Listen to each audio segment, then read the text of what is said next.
Welcome to Not Your Ordinary Parts, a podcast where we talk about hard things associated with the human experience with the goal of increasing awareness, growth, and healing. You may hear information from professionally licensed therapists, life coaches, healers, doctors, etc. This information is not therapy or medical advice and is not meant to replace actual therapy or instructions given by a doctor or personal therapist. I'm your host, Jalon Johnson. My guest today is David Tian, Ph.D. David is a global educator, a certified IFS therapy practitioner, a life coach, and a uniquely qualified international specialist in human behavior, emotional and social intelligence, philosophical psychology, Asian psychology, masculinity, and relationships.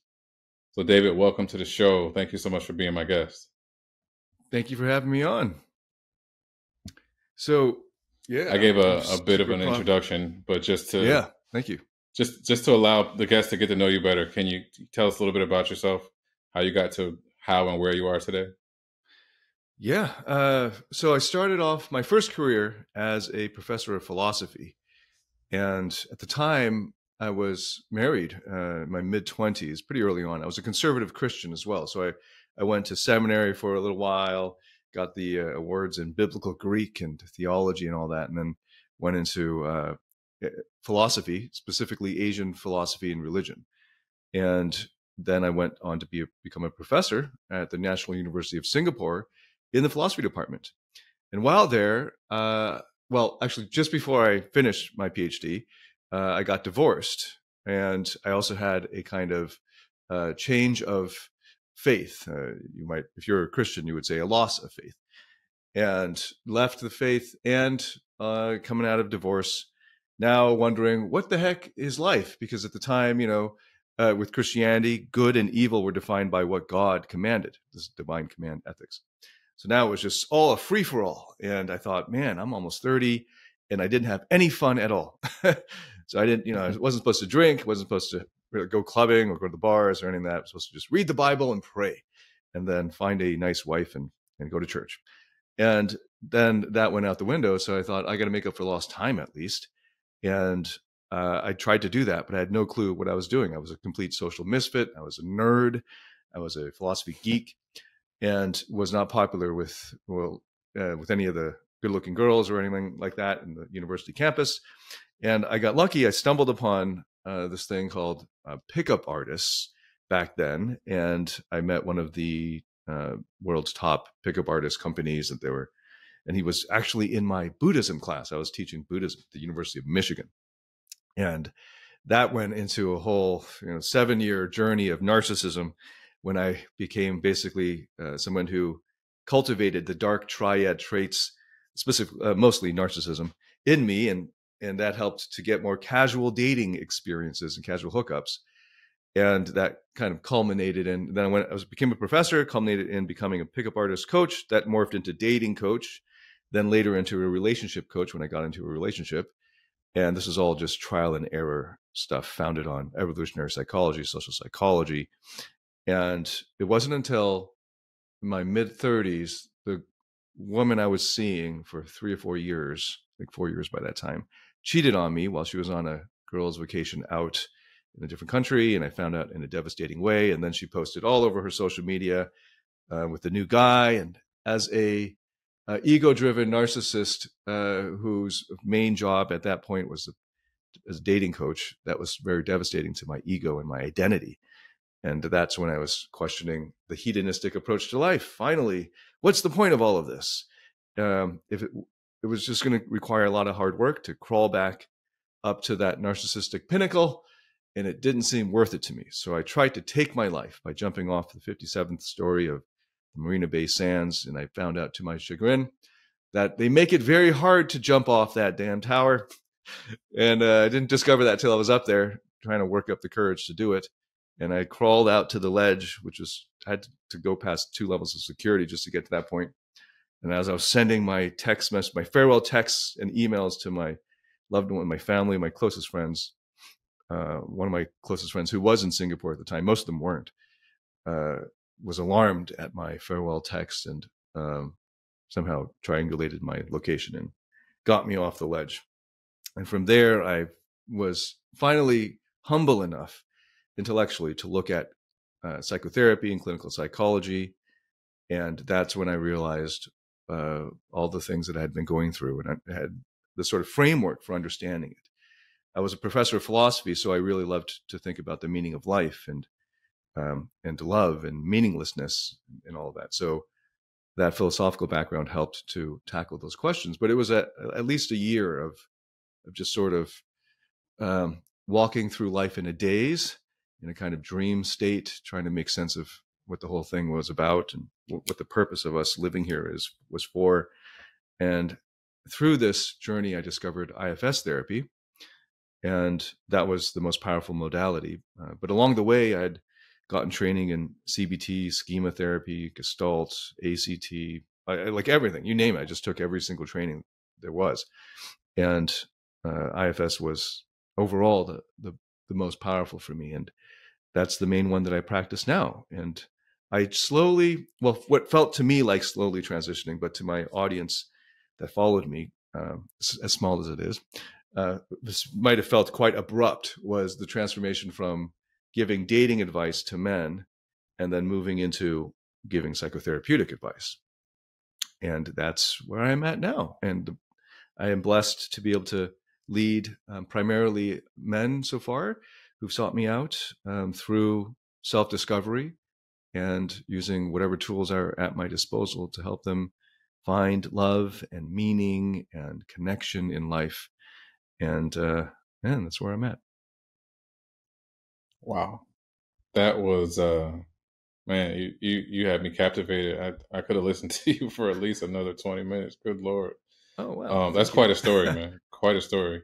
And it never ceases to amaze me that, I think us lay people look at you guys, therapists and, clinicians, and think you have to have all your stuff together, right? You're helping all these other people. So when you hear stories like this, it really resonates and allows for me, and I think I can speak for other people too as well, to really see you as human and someone that we can relate to and be vulnerable with. Because if you have a story and I have a story, then we can connect, right? And through your experiences and your training, you could help us to get to a better place and to learn the things that you've learned. So thank you for your story. Thank you for doing the work to get where you are.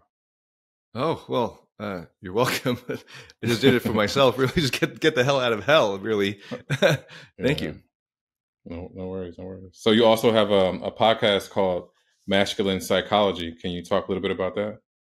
Right. Well, I meant the title to be as open-ended as I could make it while still capturing some of the audience, right? So we cover anything that comes under the rubric or the term psychology, the umbrella. But because of my background in philosophy, I also cover a lot of philosophical approaches to these issues, like the meaning of life. And then the masculine is in there because I still have this audience from over 10 years ago, over 15 years ago, that first found me through dating advice and was largely at that time made up of single men trying to get their dating lives together. And now is also a lot of men in relationships, some married couples. Women are increasingly finding my podcast. So it really just morphs to the interests of the audience. So I try to wait until I get the comments back from the previous episode before I record the next one. So that's like live, but I'll get them the morning of, and then I'll record in the afternoon. Doesn't always work out that way, but we cover everything. And one of the things that I wanted to point out, because I took some time to look through your podcast, your previous podcast guests, and you've got some great therapists on here. And I'm happy, it's really, really encouraging to see your podcast and to see, what you've created here. And I wasn't sure what I've been invited to a lot of other podcasts, but they're like men focused or dating focused because we share a similar audience or something like that. So I thought maybe I could just highlight some of the uniqueness of the masculine psychology podcast and what we cover, and kind of the unique spin, or as far as I can tell, of my perspective and what I bring to the work. And one of them is the what has been branded as more of a masculine energy, which is the kind of intellectual approach to things. And I found that a lot of my people who get in touch with me have tried other IFS therapists, because for a long time I was just saying everyone should get therapy. And I specifically recommend IFS therapy. And then they ask me, how do I find an IFS therapist? I say, well, go on the directory and just look one up in your area, email a bunch of them and try them out. And then they write back and they say, the person didn't understand me, we didn't connect, something along those lines. And then I understood, because I ran through that. I ran into that problem myself. And I can see why some therapists might have trouble with this particular type of client profile. And I see a lot of guys who are driven by their intellectual parts, and they lead with them. And it's hard for them to even close their eyes and stay with their eyes closed, for more than a minute. And it's hard for them to be vulnerable in that way, because intellect is their armor. And you can ask these intellectual parts to just trust you and take a step back, or relax back. But I find that doesn't work well with any of these men, especially because they see the intellectual game as kind of a battle, like it's about debate and winning. And I find that first you need to earn their respect. So the intellectual parts need to respect you enough that they can trust you, that you know what you're doing. But in order to do that, you kind of have to meet them there. So the philosophical background helps a lot there. And I love intellectual parts. I love the back and forth. I love the ideas or the criticisms. So I welcome, we say we welcome all parts. But when I get really excited when I meet parts that are intellectual. And the Masculine Psychology podcast has this sort of intellectual approach. After all, I'm just talking for half an hour, so it kind of has to be, right? It's very cognitive. And I find that in IFS therapy, the world of IFS therapy, there's a stigma against CBT or cognitive approaches to therapy. And I totally understand that. But sometimes it's helpful as the beginning step, as a kind of introduction for some of those parts that tend to be more cognitive. As you can tell, or I don't know if you can tell, I'm telling you now, right now, I'm speaking with some cognitive parts right at the forefront, and this has helped to resonate with some people. The second out of the two that I wanted to bring up was the masculinity bit, or the masculinity angle, and understanding like warrior type of energy, and there's also a kind of nerding out, geeking out kind of energy that are also to be welcomed. And there's been a lot, and understanding that the modern, especially Western male, has been assailed by talk of toxic masculinity for decades. And the younger they are, the more of it that they've had. And they haven't understood what non-toxic masculinity, no one's really told them what that is. And there have been very few guides or models. So part of what I'm doing in this podcast, hopefully, is not just telling them about it cognitively, but hopefully modeling it as well. Thanks. Okay, so you mentioned IFS therapy and different types of parts, right? And as we were speaking before we started recording, we mentioned that I've had some other IFS therapists, and they have done a great job of explaining what IFS is. But also, if someone was to jump on the podcast right now and had never heard any of those previous guests, they may not understand what you meant by the types of parts and those things. So what I wanted to do was kind of get your spin on what IFS is and what it means to you and how you use it. Mm-hmm. Okay. So there are I see three unique aspects to IFS therapy. And first of all, it's an evidence-based practice. That's what made me pay attention to it first, because there are well over 20, maybe scores of therapy approaches that have books written about them, and you can take courses on them and all that. And I did a whole bunch of them. I did over a dozen. And then I found IFS therapy. There's an excellent introduction. The best short introduction I've seen is in the New York Times best-selling book, like mega best-selling book by Bessel van der Kolk, called The Body Keeps the Score. Mm-hmm. There's a chapter on IFS therapy. And that's actually where I first learned about IFS therapy, through that book. So I'd recommend that chapter to anyone who wants an introduction. And there are three elements that really stand out to me. One is the concept of parts. So there are other types of therapy that also incorporate parts work, like Gestalt. So it was not foreign to me. But IFS had the most thorough treatment of it, categorizing them into different types, like reactive or proactive, the firefighter type parts, or the exiles, the protectors, or the managers. So this was helpful to just make sense of what was happening. And we already intuitively or instinctively think of ourselves as parts. Like, a part of me wants to have ice cream, a part of me wants a six-pack. So this, we're already thinking about it in those terms. And then this is just a more sophisticated and careful way of approaching it. And then there is the concept of the true self. And this is the deepest and perhaps the most controversial, if there's anything in it that's controversial. People think that the parts thing is going to be hard to grasp or accept. It's really relatively easy compared to this concept of the higher self, this true self. And what IFS is telling you is everyone has within them basically the same true self that is marked by these 8C qualities.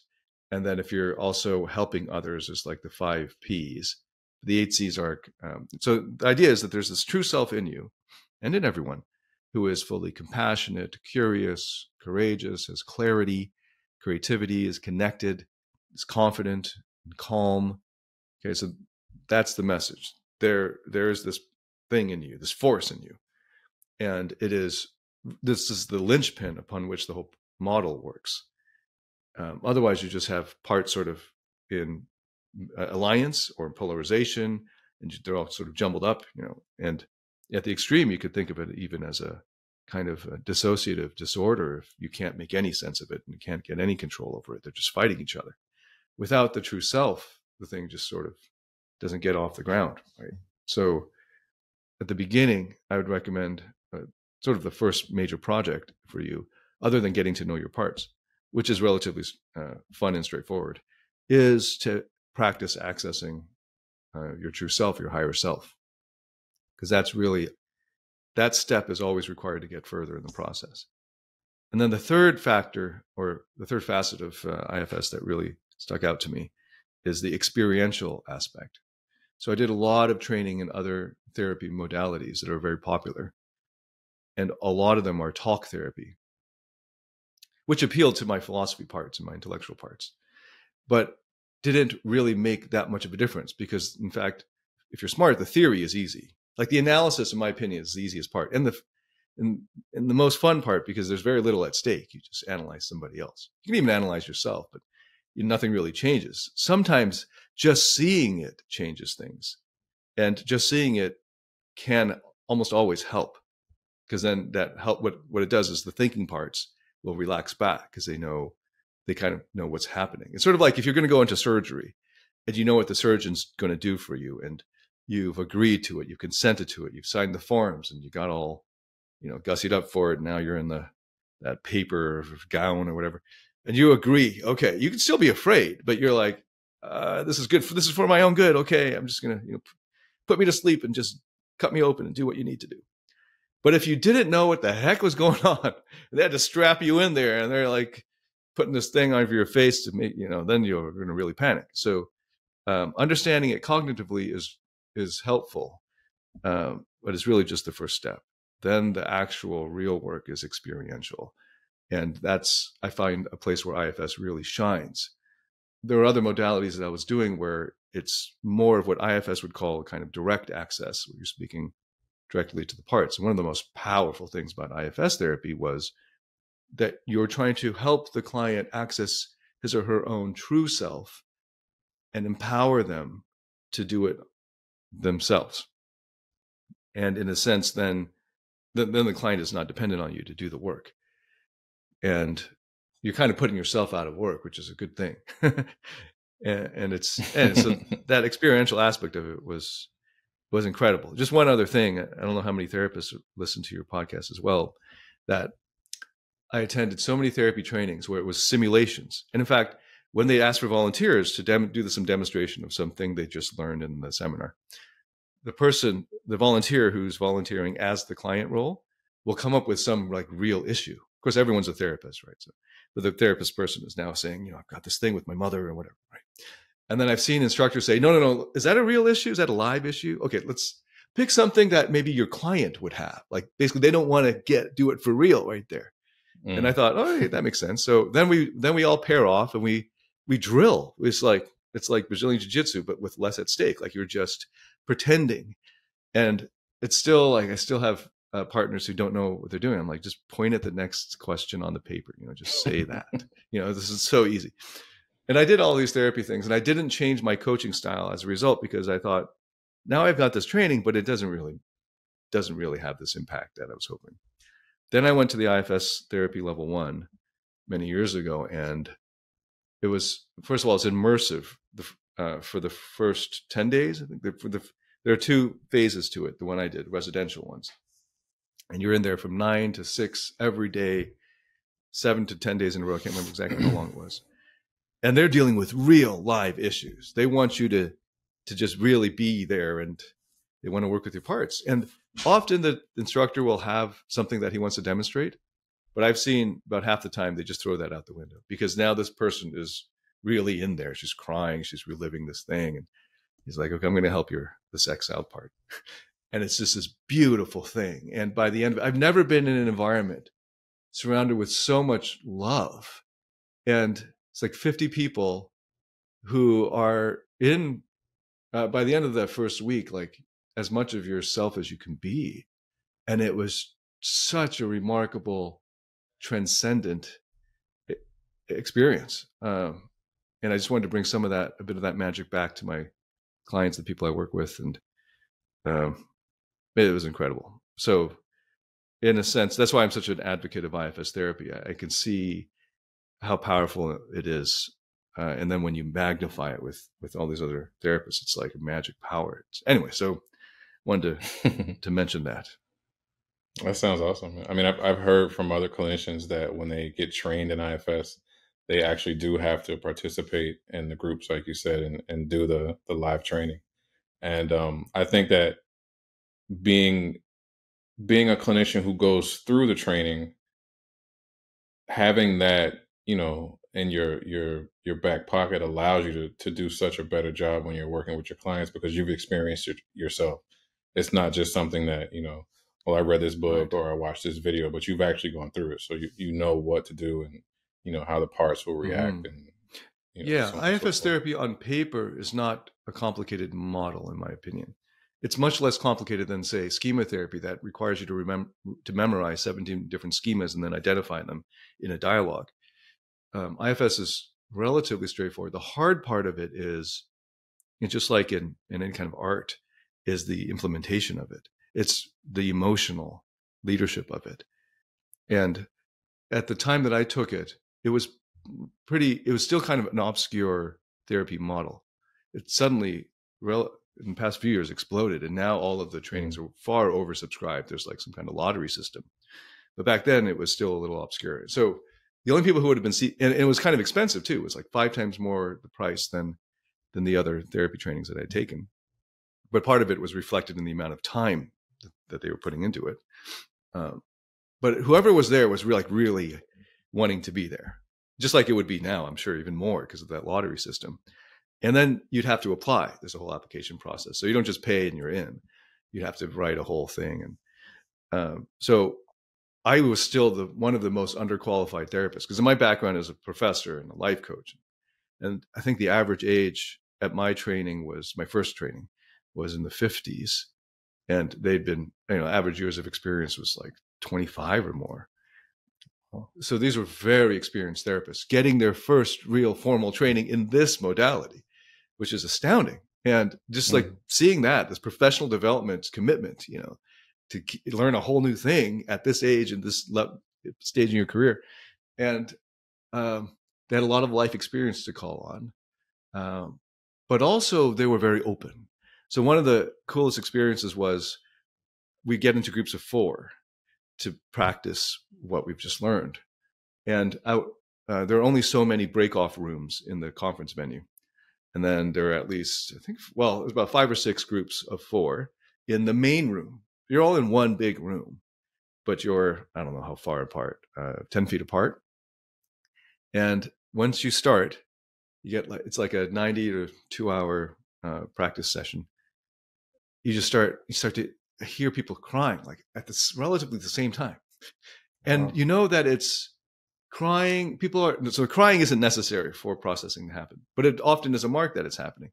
And crying when you're held and not alone in your sadness is a beautiful thing. And this is one of the things I keep trying to tell these men. Like, hey, if you're so tough, you're so courageous, cry. I dare you.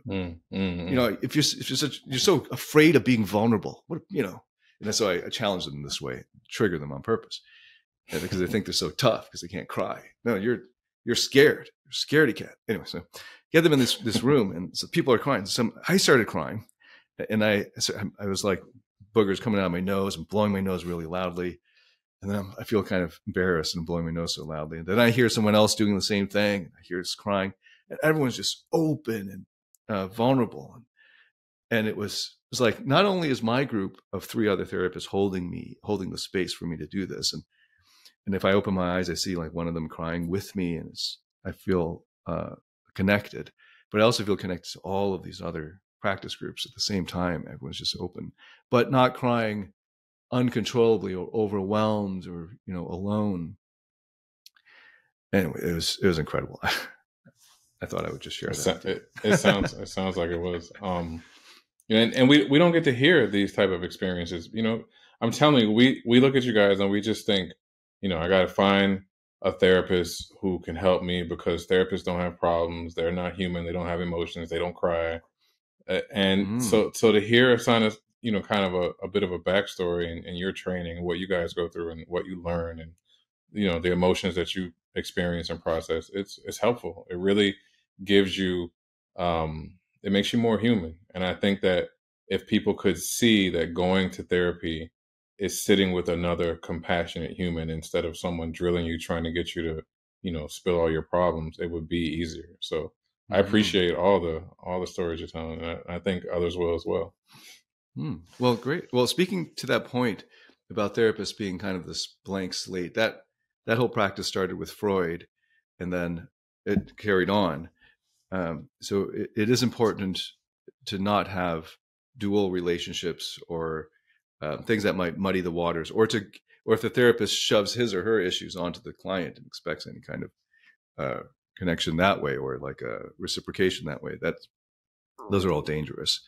But here's something to think about.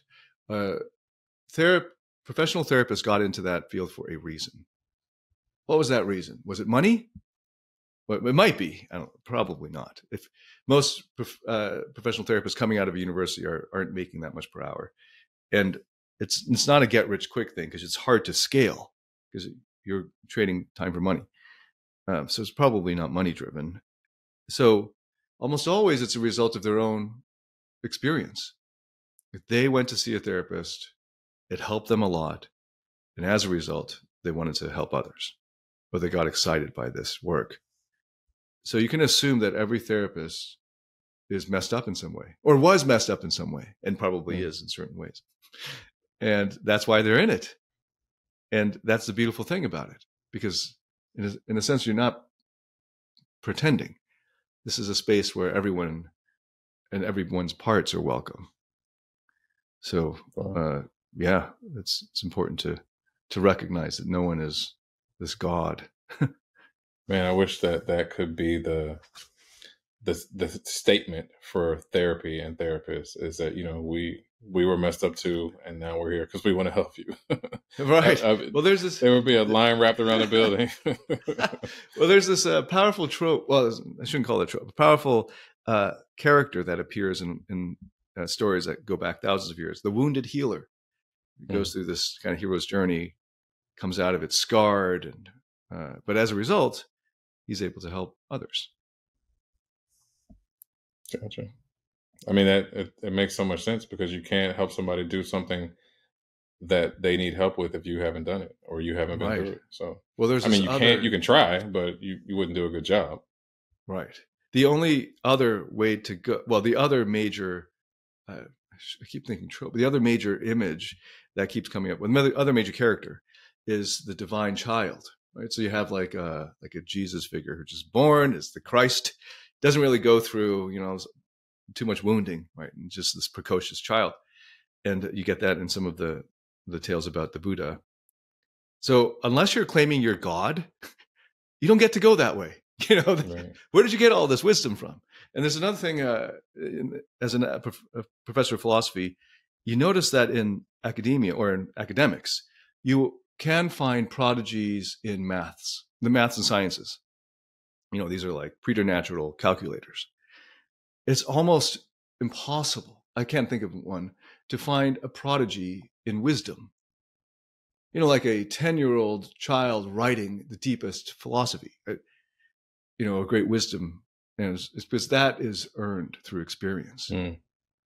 It's not just So true. calculations. So true. So true. Something else that you do is therapeutic coaching. And I know you touched on that a little bit, but I wanted you to kind of give us a broader definition of what it is and how you do it. Mm-hmm.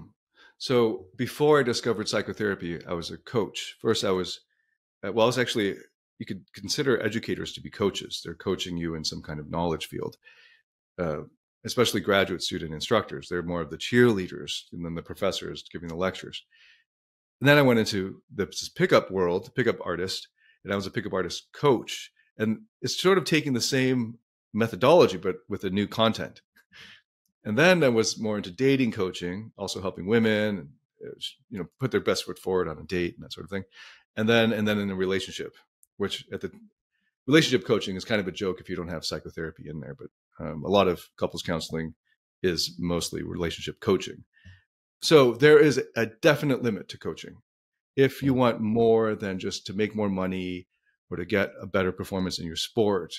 So coaching is really good if there's a specific goal. So if you're trying to win the championship at the next tournament, you should get a coach because they'll make a game plan for you, and put you on a 12-week plan, and then just make sure you stick with it and so on, and then adjust as you go. And they'll motivate you. In therapy, the goal is life. It's just your life. And one of the beautiful things about IFS is it's agendaless. Like when you start the therapy, you have to have some kind of client contract in a sense. It could be unwritten and implicit.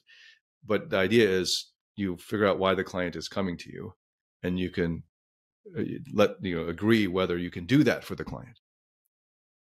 Most men don't go to therapists because there's no goal and there's no agenda, right? And it can't have one unless you're just sort of lying. I mean, you can have a client contract, like I just said. Like I feel depressed, I want to be less depressed. Okay, we can help you with that, right?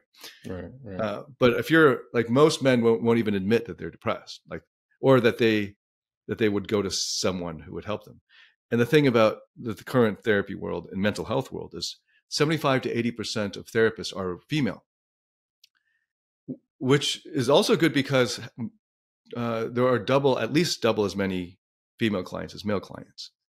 But what that means is there's a lot of men who feel like they don't fit into any of the current offerings in mental health. And so now I've gone on a tangent. I'm trying to remember what the original. Now I'm thinking about all these other issues. Coaching. Right. So what I found, thank you for that, helpful with especially men who don't fit into therapy is a hard sell. It's getting easier and easier over time, especially with this podcast I have where I keep pushing therapy in every episode. But it's still not a natural thing that guys are going online Googling for.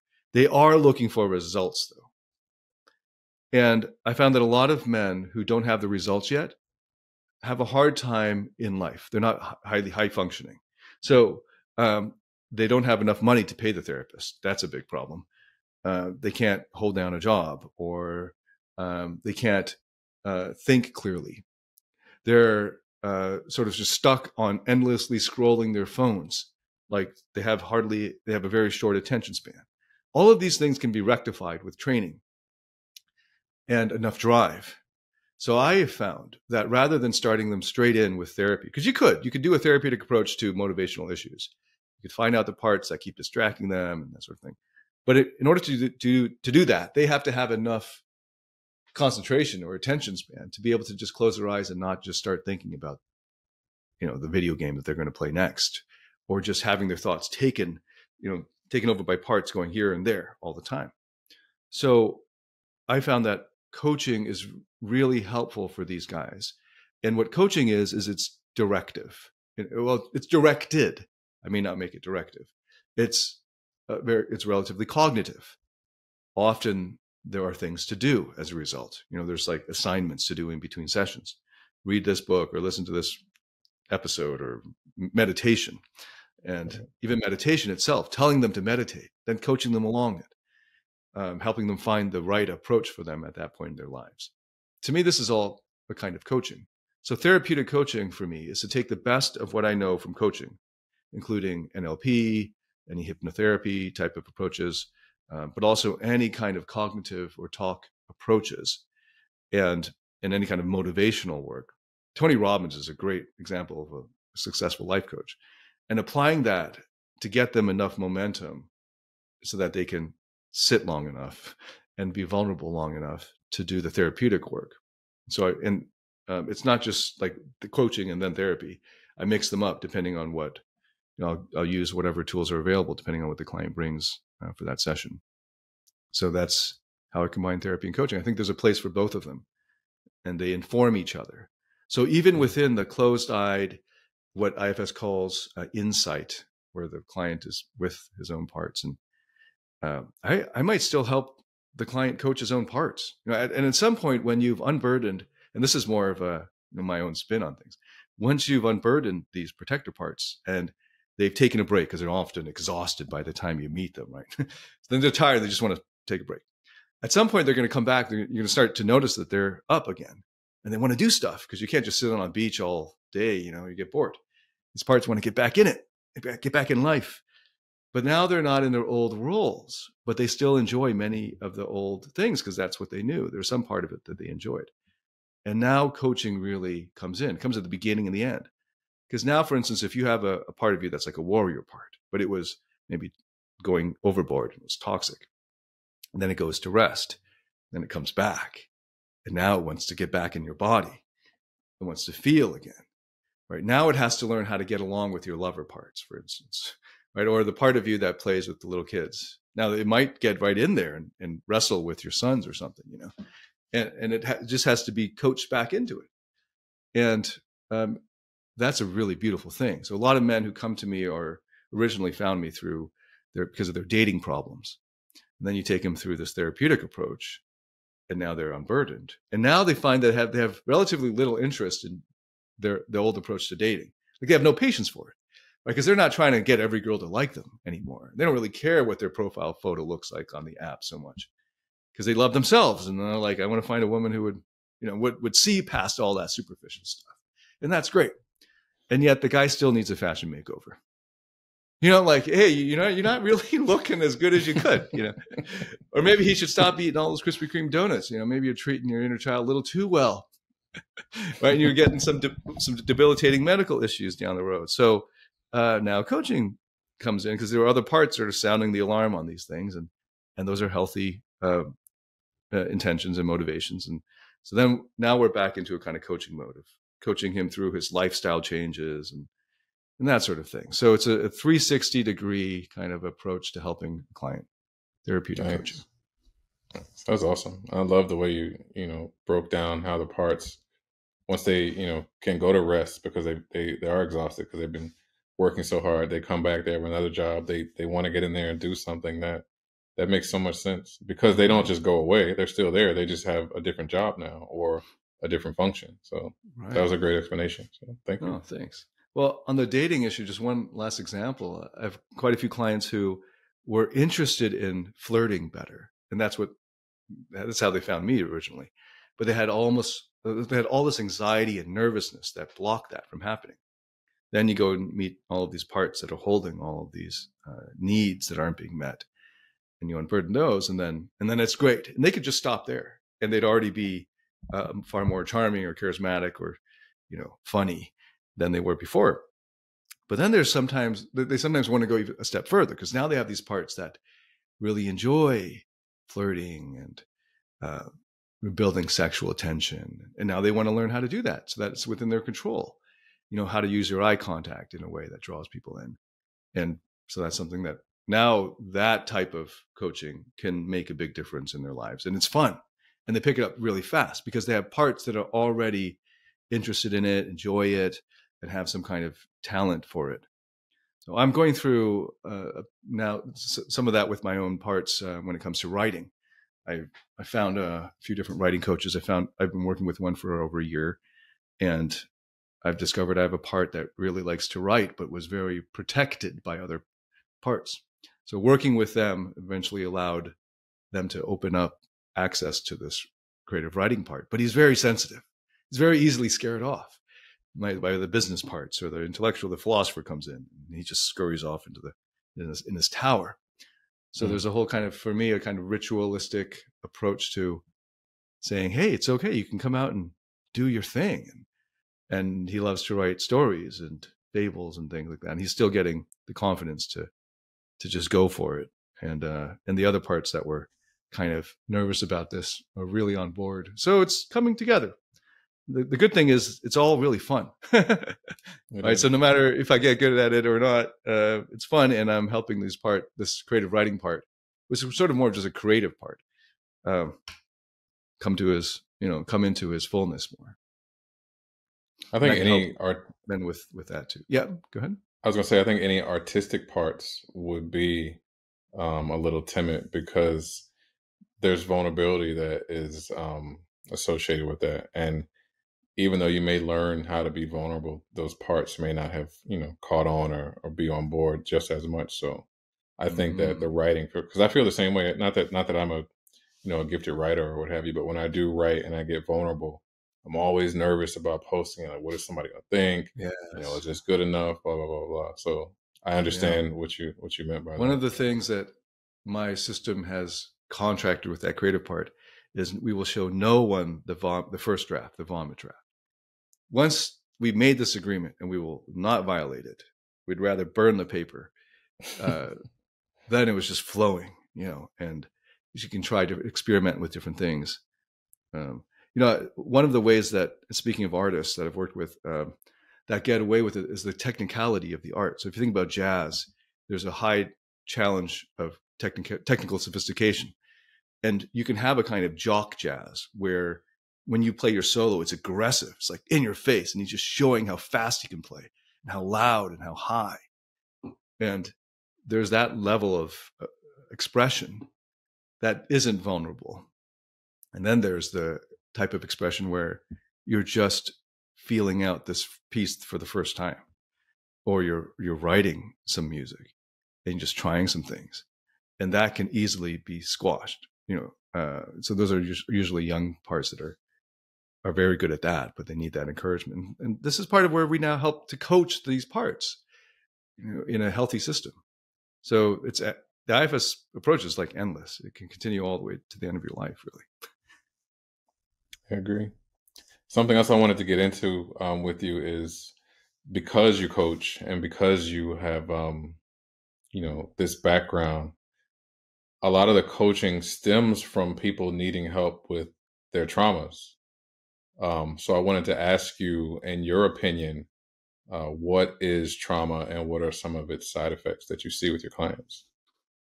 Yeah, well, trauma is a huge concept that has a lot of different meanings depending on who's using it and where you're using it.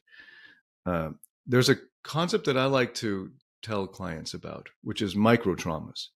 There's one thing that men have trouble admitting is that anything bad happened to them, right? Because that's like, they don't like, most of the men I work with don't like admitting that they're, or thinking of themselves as a victim.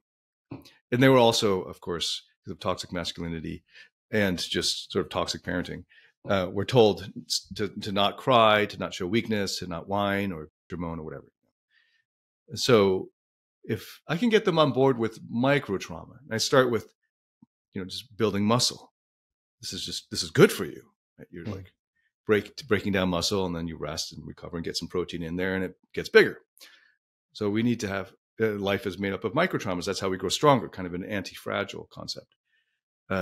So then I give examples of everyday examples of when we could have something happen to us where the meaning that we take away from it is that we're not enough. And we have to adapt to be enough. We have to change how we are in order to get or keep the approval, attention, or connection of our caregivers. And this is often our parents, when we were growing up. When we were in this vulnerable state, like physically, as a baby, you're in a completely vulnerable state. But even as a child, as you're growing up, you're still dependent very much on your parents, not just for food and shelter, but for all kinds of things. Right? And it makes a lot of sense. So I give them this, like, it's totally okay to have this. Doesn't mean that you're comparing yourself to a rape victim or a war veteran. Okay, so those are very well understood kinds of trauma. Then when someone goes through some kind of horrific assault or accident, oh man, that's traumatic. Yeah, that makes sense. Or if you go through war and you see your best friend's brains blown out next to you, yeah, that's traumatic. Everyone's got on board with that one nowadays. Imagine in the 80s it wasn't, but nowadays, yeah. So what makes something traumatic isn't the event itself, right? Because something could be traumatic for one person and not for another. It's the meaning that we associate with it, how we interpret it. What does it mean about us or about the world? And trauma, then, if you have a meaning where it brings fear, overwhelming fear, that let's say one that's very common is that you're not enough, or that just the world is unsafe and you can't trust your own instincts. This keeps you trapped. There's a part of you that gets trapped at that point in time. And your physical body goes on. But if the triggering is close enough that it associates with that event, then the brain activates that set of neural pathways that got locked in that time. Right? So this is why the unburdening process in IFS is so important, because it's this very delicate process of getting to that and then helping them let go by giving them first a new meaning that comes from the higher self because of a different perspective, a perspective with more clarity, but also that part is not alone with that pain or that fear or with what happened there, and that it doesn't need to stay stuck there. And then it can begin to let go of those old beliefs, and then the old emotional associations, and then some of the old physical associations. So then with the micro trauma, I give an example. Alice Miller, in her book, Drama of the Gifted Child, gives some good examples that I like to give. One with ice cream. So there's a quick example. A kid's walking through the park. I don't know, a 6-year-old on a sunny day. Let's make it even younger. 3-year-old on a sunny day, walking through the park, sees an ice cream cone. Right, mom and dad get an ice cream cone each, but they're big ones. And this child cannot handle that much sugar, right? And they don't have any small, like junior size ones. So the child keeps saying, yeah, I want my own. I want one. I want. And they're like, okay, you can have a lick of mine. But the child wants his own. He wants his autonomy. He wants to be equal. He wants to be seen as a person, not just a derivative. And the whole time the parents are like, no, you can just have a taste of ours. And he didn't even want their flavors. They got adult flavors. He just wants his own flavor. And then he starts throwing a little bit of a tantrum. And they just kind of laugh at him because it's cute. He really wants his own ice cream. He can't have it. Aww. And now he feels like he's being ridiculed. They don't respect me as a person. Then he decides he's going to try a withdrawal strategy. So he walks the other direction, sees if they come over and give in. They don't. They don't even go to his direction. They just stop and say, come here, come this way. And he sees it doesn't work. So then he goes with them. So he's tried the rebel strategy, throwing a tantrum, maybe ups the tantrum. Then he's tried the loner strategy. That didn't work. So now he tries the pleasing strategy. He's trying to figure out how to, make them to do what they want so that they'll go and buy him his own ice cream. And maybe at that point they say, okay, next time we'll get you your own, some white lie or I don't know, some well-meaning lie. And that placates him. But now he has become the pleaser. because that one worked best. And then do that 100 times. And what these are little micro traumas that shift how you become, or the parts that come online, and they become your dominant personalities. So we are all affected by these little micro traumas. And I shouldn't have said 100. It doesn't take that many. It may be half a dozen. And then they add up. And there are plenty of micro traumas from bullying that I see a lot, just from parents who are insensitive at that point. Everyone's got them. So I work with a lot of high functioning clients who are very successful in their professional fields, who balk at the suggestion that they have any trauma in their lives. No, my parents were great. I had a silver spoon growing up. I went to all the best private schools. I did all this, went to Harvard, whatever. No, my problems aren't there. I need a strategy. I need David, give me a strategy. I could implement it. I'll make all this money and I'll be happy. Just tell me what to do. And so I have to smuggle what's really going on in there. And then we discover he was locked in, the bathroom for 12 hours because, he wasn't behaving well. And, these little things come up later when his eyes are closed and he's able to be with these parts, and they show him things that he's forgotten. Because, those parts have tried to forget those things. And so I talk a lot more about micro traumas than capital T trauma, but all of it keeps you locked in the past. Wow. Those are some great examples, especially the one about the ice cream, because I think most of us as a child have had experiences like that. And we just think, that was just part of growing up, and we don't really see the impact that it had on us and how it molded and shaped our personalities and what parts develop out of that keep us, acting a certain way or having certain behaviors. So another question, what would be a way that we could grow and heal from some of these emotional wounds? Well, the best way is what I call the therapeutic process. So in my podcast, I dedicated an episode to the 7-step therapeutic process. And the core of it is from IFS therapy. So the best way is IFS therapy. And actually the best way is, my approach to therapeutic coaching. It's hard to talk about it because it really depends on what you're bringing. So the abstract approach is all the same. You're going to identify the protector parts that are in distress. You're going to build a trusting relationship with them. You're going to access enough of your higher self with those 8 C's that I mentioned earlier in order to be with them. And then as you build that trusting relationship, they will reveal to you the exiled parts they're protecting. Then you go to these exiled parts and you help them to let go of their burdens. As a result of them letting go of their burdens, they don't need protecting anymore. Then you bring these protector parts back in and say, hey, look, check out these exiled parts. They're just jumping in for joy and they're just having a good time. They don't need you to protect them anymore. I'm here now. Then protector parts go, what do I do now? And you go, whatever you want. And then they go, well, I'm freaking tired, so I want to take a break. Great. And they often go to a beach or something like that. And at some point, 2-3 months or years later, you start to notice they're hopping back in there. And then you can ask them, well, what would you like to do? Then they'll tell you, I'd rather play some music, or I'd like to be in charge of our workouts or something like that.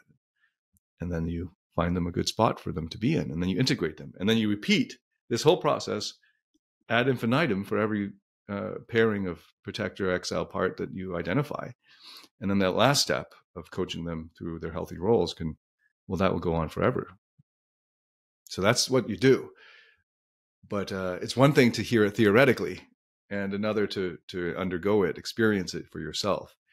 And I don't recommend anyone actually do it themselves at first. I thought I knew what IFS therapy was from research, from books and online courses. I really didn't know. I didn't know what it was. I didn't even know that I didn't know what it was until I attended the IFS level 1 training. And then I was like, what the heck are they doing? Why? So, and then I experienced it like, whoa, this is so much more powerful. It's sort of like reading about food and then tasting it. It's like totally different, right? So I'd recommend that everyone, before you do any self-therapy, you get at least 10 sessions with a very good IFS therapist that connects with you. And some people will connect with others. It might even be, racial or cultural, whether that therapist gets you. And in fact, research has shown, and my experience is the same, that the therapist, him or herself, is more important of a factor than the approach that they use. So it's not even IFS therapy that's the most important. It's the therapist that you choose to work with. So take your time with that. Don't get discouraged if the first two that you talk to you don't really connect with, or you feel judged or something. There are enough personalities out there that you'll find one that will fit with you. Just keep going. Keep going. Yeah. That's good advice. And I think that relatability is so important. I did an episode with a therapist in New York who's African American, and he said that, some of his clients, they come in and he just wants to provide a safe space and be someone they can relate to. And if they want to talk about, the fact that, Kobe died, or we lost, someone who was important to our culture, who was famous, we can just sit there and talk about that. And having that as an aspect of someone you connect with, and therapy and having a therapist allows for you to have that relatability, and you can open up to so much more broader, avenues and conversations from there to reach the parts that need the help. So I do agree with you that, the therapist is important, because if you can't relate to somebody, or if it's somebody that, you may be triggered by because of cultural dynamics, I don't think that would allow you to actually get to your core issues or to the actual parts that need the help. So I agree 100%. Yeah, absolutely. Yeah. So I wanted to quote one of your posts. It says, healthy growth starts from self-acceptance, not self-criticism. Can you explain what that means? Yes, this is a big theme. So in life coaching and that kind of therapeutic coaching, the coaching part of therapeutic coaching, a lot of what works in the short term requires you to kind of beat yourself up. Like, one thing that really helps is imagining if you stay stuck in this way 10 years from now, how badly would you feel? And you just sort of beat yourself that way. And that is helpful to get you started, because it's easy to go through life without understanding the long-term consequences of it. And then you wake up and 10 years have passed and your life is far worse off. So it's doing you a service to help you, like in a kind of Dickens or Scrooge exercise, to look into the future.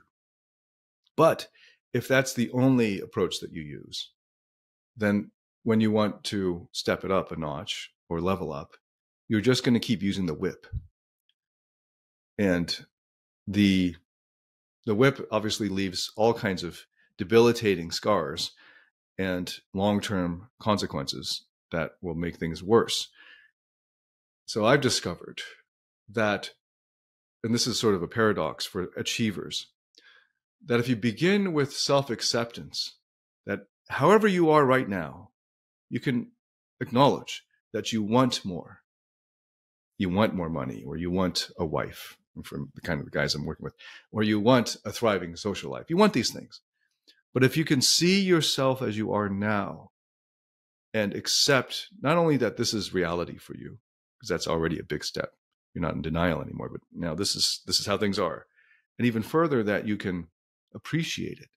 You can appreciate you now in whatever you previously considered to be a kind of a loser state or not good enough state. And that it's okay. That it's okay that he's like this. You want to give him a big hug and let him know it's okay.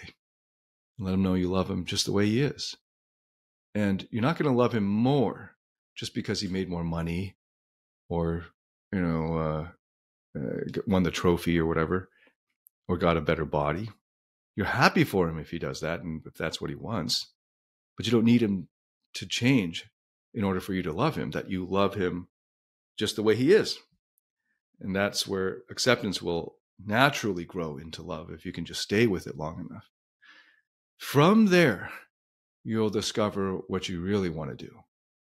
Because so much of our motivations, our desires are mimetic. We just imitate others, imitate what we were taught or what we saw or were taught in our childhood from our parents or whatever was passed down by our teachers or peers when growing up. And then we imitate everyone we see on social media, these other mimetic models and so on. We don't really know what we want, what would make our heart sing, so to speak, or make our parts excited. And until you can remove the motivation of self-criticism or the whip to get you moving forward, you won't actually have the room to discover what you really want. So removing the criticism and replacing it with acceptance sets the foundation, lays the groundwork, or at least, what's it called? You're making the ground fertile enough for you to discover, I guess, like seeds sprouting, what you really want. Maybe what you really want wasn't to pursue that job at that investment bank or that tech startup or whatever, because you thought that that's what would make you look cool, or that's what would lead to money, and then you would be applauded by whoever you're looking up to. But what you really wanted to do was, I don't know, play video games and work in that area, or make music, or some combination of those. And you won't have that space to really discover what you want until you stop being driven by self-criticism and start from a place of self-acceptance. Wow, man, that was so deep and so powerful and profound, and it makes so much sense too, because a lot of times we do things that we really don't want to do because we think we should do it based on how we look or what other people think of us. So that was great. That was great. Or what our friends are doing, or what our friends want, or what people that we're following on social media want. Right. We're just sort of brainwashed into, I guess I should want this, and then you just forget exactly where it came from, and you just want it. Right, and then you do it, and you realize it doesn't make you happy because it really had nothing to do with you in the first place. You work so hard for nothing, no fulfillment. Right, exactly. All right, well, I wanted to ask you one last question, and this is, I think, a big one. And with your knowledge base and with your education, it's clear that you know what you're talking about, right? So if you could encourage someone using your platform who's struggling with being uncomfortable talking to someone else about their feelings or their emotions, or just getting curious with their parts, what would you say? Yeah, I saw that you sent me that question over the email. I wanted to just clarify, in this imaginary scenario, why are they struggling first? Like if you were to ask them, well, why don't you do it? What might they say? I would say maybe it's just not something that culturally they do, or it's difficult for them to be vulnerable. Okay. Yeah, that's great. So if it's cultural or if it's just difficult, you can just keep doing what you're doing. There's no problem with that. So like I'm saying, I always tell people, if there's any resistance to what I'm suggesting, you don't need to do it. I'm giving you the freedom to just keep doing what you're doing. If it's working for you, there's no need to change. Question then obviously is it working for you? Right. So there's no agenda here. I got no skin in the game of you changing in that sense if you don't want to. Hey, if it's working for you, keep at it. This is actually something I learned from IFS. I kind of already knew this from debating. In philosophy, you can't convince anybody of anything if they resist. But also, the right answer is don't push. So if you never want a protector part to stop doing its job until in that one time that they step back enough to show you their exile, you can go all the way. If you can't take that exile as far down into that unburdening process, don't start. Because what will happen is what IFS therapy calls backlash. Like you take them halfway and they got all these emotions that they had been for 15, 20, 25 years of their life, 30, 50 years of their lives, holding back. And in that therapy session, you got them to feel that loneliness again, the sadness, and you were there for them, so it was okay. The next day, they wake up and they feel like crap. And they're like, what did I just do? I allowed all of that emotion to come out. Nah. And then they don't want to see you again. They cancel all their sessions or they get mad at you, which is, if they show up, then it's great. You can work on it. And that's fine.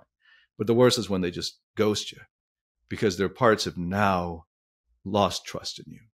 Because there was this unspoken agreement. You're not going to make me do anything that I can't handle. And now you open up the floodgates and they can't handle it. So before you go there, you always just work with this protector until you get this trust. And then, as soon as that door opens, you need to go all the way. And there's sometimes when the unburdening takes 3 hours and, you get the hour. So you try to schedule another sessions, somewhere in between an emergency session. But if you can't, you got to let the system know this is what's about to happen this week. You're going to probably be breaking down in the middle of work. You don't know why. There's all this other stuff's going to happen. You might be driving and you just start bawling, pull over. If you can't see out your eyes, pull over. So they're not surprised. Like, expect this because we couldn't finish it. Now that wound is raw. It's just flowing. All the stuff they've been blocking. It'd be ideal if you could finish it then. And this is modeled for me in the trainings where they had this, today we're going to be learning about whatever, some technique. And then you have a live person sitting in front of you going through some stuff. And okay, we're not going to force this demonstration of whatever this technique is. I'm going to be here for this person and her parts. And so if someone were to come to me and say, I don't want to do it, my answer is, you don't have to. It's okay. No one's forcing you. You don't have to say any of that vulnerable stuff. Okay. But if you want something different in your life, this is what you need to do. Then especially if it's a tough guy, I'll challenge him on his courage. I'll ask him, how tough is he really? Are you ready to face your fears? Are you going to step up in the face of fear? Can you get comfortable with the uncomfortable? This is where that coaching stuff comes in. And then, all right, let's do it. Or if it's an intellectual part, I say, well, give me another solution. What's your alternative? And one by one, I'll just dismantle each of them. And then I'll say, well, this is it. This is all you got. You're going to do it? And if he says no, it's like, hey, it's okay. Let's try again next time or never try again. It's up to you. Right. So that's what I would say. You don't need to. You don't have to. I'm not pressuring you to. The world doesn't require you to either. But if you would like to feel different, if you would like something more, this is the best way to go about it. Feel through these emotions and be open enough to go there. That was great. I love that. And I also love how you structure it, because a person convinced against their will is still not convinced, right? So we cannot force someone to do anything. It has to be something that somebody wants to do. And if they get to a point where they understand that the only way to have something different is to do something different, then, therapy is here and it's waiting for you whenever you are ready. Yes, absolutely. That's a great way to put it. All right, David. Well, this has been so great, man. I really appreciate you taking the time to do this with me. It's evident, like I said, that you have done the work. You can tell you're smart. As you're a professor, you've done all the things. So likewise, thank you, Jalan. Thanks for doing this podcast and all the work that you're doing. It's very encouraging to see, and I just want to encourage you to keep going, man. It's great stuff. Thank you. I appreciate that. If someone wanted to find you online or social media, where could they find you? They can go to davidtianphd.com. Tian is Tian. And you can, if you want to get in touch, there's a contact form and it'll go right to our support team and then to me. So that's probably the best one single source to go to, davidtianphd.com. Gotcha. All right, David. Well, again, thank you so much for this. It's been such a pleasure and an honor to witness your skill set and your knowledge base. So I wanted to, again, thank you for your time, for what you do, for who you are, and how you do it. Thank you, Jill. And likewise, and thanks for having me on. It's been great.